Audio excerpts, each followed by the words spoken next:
Épisode 17. Comme tu le sais, commença Conidas, j'ai partagé la jeunesse d'Héraclès dans la ville de Thèbes. Nous partions souvent chasser le lion ensemble, en compagnie de toute une troupe joyeuse et turbulente. C'est Alcmène qui me demandait de suivre son fils, afin que je veille sur lui. Je ne pouvais plus influencer les comportements d'Héraclès depuis longtemps, mais je ne pouvais rien refuser à la douce Alcmène. C'est ainsi qu'un jour j'assistais à une nouvelle bavure de ton cousin. Nous rentrions bredouille d'une chasse au lion. Héraclès, vexé, était d'humeur belliqueuse. Avant d'arriver à Thèbes, nous sommes tombés nez à nez avec une bande de soldats. Écartez-vous de notre passage, claironna l'un. Nous sommes pressés.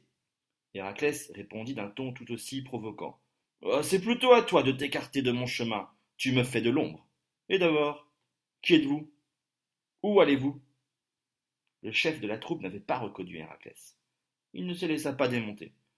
Nous sommes les émissaires d'Erginos, roi des Miniens, et nous allons chercher dans la ville de Thèbes les 100 vaches que les Thébains nous doivent. Allez, passe ton chemin, et vite. Héraclès ignorait tout de la querelle qui opposait les Miniens et les Thébains, mais il ne lui en fallut pas plus pour se jeter dans la bataille.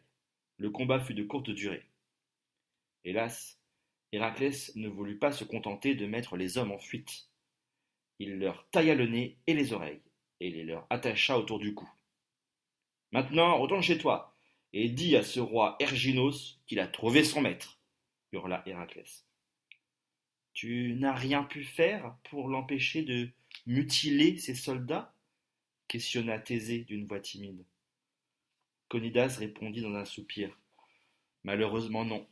Le pire, c'est que les habitants de Thèbes se réjouirent d'un tel acte. Leur roi, Créon, était si peu courageux qu'il se laissait dépouiller tous les ans d'un troupeau de 100 vaches par les Miniens, sans même tenter de résister. Héraclès fut accueilli à Thèbes en triomphateur. Créon vint le remercier, mais il redoutait déjà la réaction d'Erginos. Naturellement, celle-ci ne se fit pas attendre. Vois-tu, Thèbes est juchée au sommet d'une colline. Elle est entourée d'imposantes murailles. Une large plaine poussiéreuse s'étend à ses pieds. On aperçut bientôt une armée de cavaliers poindre à l'horizon. Les Thébains barricadèrent soigneusement les 7 portes majestueuses de leur forteresse. Le roi Créon, déjà disposé à céder, s'apprêtait à envoyer un émissaire. Juchées au sommet des remparts, les Thébaines observaient terrifiées l'avancée des ennemis. Parmi elles, une jeune fille aux lèvres rouges suppliait Héraclès de les sauver. C'était Mégara, la fille aînée du roi Créon.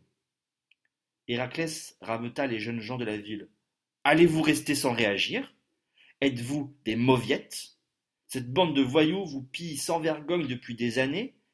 C'est le moment de rompre avec la loi imposée par ce clan. Rassemblez-vous derrière moi, je vous mènerai au combat, et nous gagnerons. Ces paroles eurent le don d'exciter la combativité des Thébains. Je les vois encore fourbir leurs armes et s'apprêter à se jeter dans la bataille. Inutile de te dire que je regardais Héraclès se transformer en chef de guerre avec une froide colère. Il était facile pour lui de livrer une guerre. Non seulement il portait une cuirasse et des armes fournies par les dieux, mais en plus il était immortel. Thésée imaginait aisément l'état d'esprit de son cher professeur avant que cette bataille n'éclate. Aussi ne fut-il pas surpris d'entendre comment Conidas empêcha que le sang coule ce jour-là. Je me suis rué sur les énormes réservoirs d'eau qui étaient creusés au sommet de la colline. Thèbes était fier de son système qui permettait d'offrir à tous de l'eau en abondance. J'ai saisi une hache et percé un gros trou dans le réservoir. L'eau s'est déversée violemment. Mégara, toujours postée sur les remparts, fut la première à réagir. Elle fit ouvrir les 7 portes de la ville. L'eau dévala les pentes, et la plaine fut inondée en un instant. Pour échapper au torrent d'eau, la cavalerie ennemie fut obligée de s'enfuir au galop. Une grande clameur retentit. Vive Héraclès! Hurlèrent les Thébains. La princesse Mégara se jeta dans les bras du héros. Héraclès était déçu de n'avoir pas pu combattre, mais il masqua son désappointement, car chacun lui attribuait mon idée. Et moi, tu peux imaginer mon soulagement. Pas un seul mort, pas un seul blessé. Conidas garda le silence un long moment. Thésée attendait la suite. Pour l'instant, la finesse de Conidas avait été plus forte que la sottise d'Héraclès. Pour remercier Héraclès, Créon lui donna la main de sa fille, la belle Mégara aux lèvres rouges. Je pensais que nous allions pouvoir souffler, soupira Conidas. Je pensais que leur mariage allait rendre Héraclès raisonnable. Si j'avais pu me douter.